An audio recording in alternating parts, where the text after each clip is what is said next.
ನಿನ್ನೆ ವಿದ್ಯುತ್ ಸ್ಪರ್ಶದಿಂದ ಮೂವರು, ಇವತ್ತು ಬೈಕ್ ಡಿಕ್ಕಿಯಾಗಿ ಮತ್ತೋರ್ವ ಸಾವು. ಇಂಜಿನಿಯರ್ ವಿದ್ಯಾರ್ಥಿ ನಿಖಿಲ್ ಸಾವಿಗೆ ಕುಟುಂಬಸ್ಥರು ಕಣ್ಣೀರಿಡ್ತಾ ಇದ್ದಾರೆ.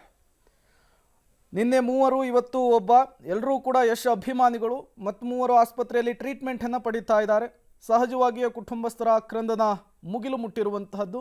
ನಿನ್ನೆ ಯಶ್ ಗದಗಕ್ಕೆ ಬರುವಂತಹ ಸಂದರ್ಭದಲ್ಲಿ ನಿಖಿಲ್ ಗೌಡ ಫಾಲೋ ಮಾಡ್ಕೊಂಡು ಹೋಗುವಂತಹ ಸಂದರ್ಭದಲ್ಲಿ ಪೊಲೀಸ್ ವಾಹನಕ್ಕೆ ಡಿಕ್ಕಿ ಹೊಡೆದು ರಕ್ತಸ್ರಾವದಿಂದ ಒದ್ದಾಡ್ತಾ ಇರ್ತಾರೆ. ಅವರನ್ನು ಸ್ಥಳೀಯ ಆಸ್ಪತ್ರೆಗೆ ಶಿಫ್ಟ್ ಮಾಡಲಾಗಿತ್ತು. ಚಿಕಿತ್ಸೆ ಫಲಿಸದೆ ಇವತ್ತು ಕೊನೆ ಉಸಿರೆಳೆದಿರುವಂತಹದ್ದು.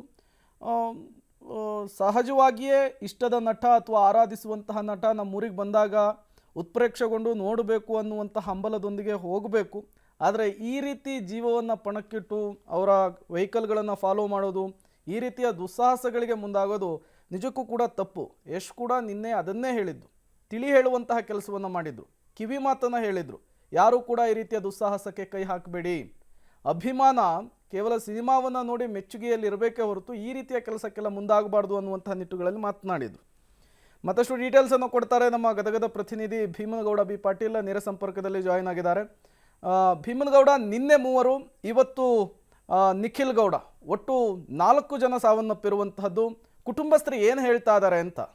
ಒಂದು ದುರಂತದ ಘಟನೆ ಅಂತಾನೆ ಹೇಳ್ಬೋದು. ಯಾಕಂದ್ರೆ ಯಶ್ ಮೇಲಿನ ಅಭಿಮಾನಕ್ಕೆ ತಮ್ಮ ಪ್ರಾಣವನ್ನೇ ಕಳೆದುಕೊಳ್ಳುವಂತಹ ಸ್ಥಿತಿ ಇವತ್ತು ನಿರ್ಮಾಣವಾಗಿರುವಂಥದ್ದು.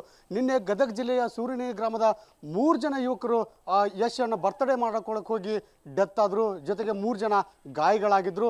ಅದೇ ರೀತಿ ನಿನ್ನೆ ಈ ಒಂದು ಗಾಯಾಳುಗಳನ್ನು ಗದಗ ಜಿಮ್ಸ್ ಆಸ್ಪತ್ರೆಗೆ ದಾಖಲು ಮಾಡಿದ್ರು.